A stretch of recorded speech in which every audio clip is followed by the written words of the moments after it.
Hi, this is the Galaxy A54 5G and I'll show you how to add or remove home screen widgets on this device.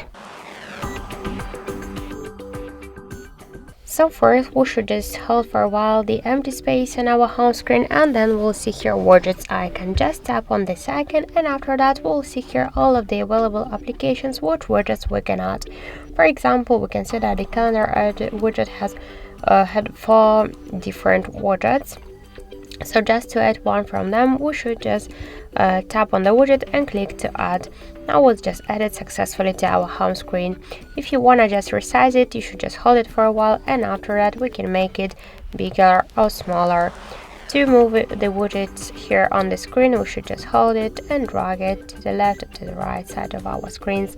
Also, if you want to remove it, you should just hold it and tap the remove icon.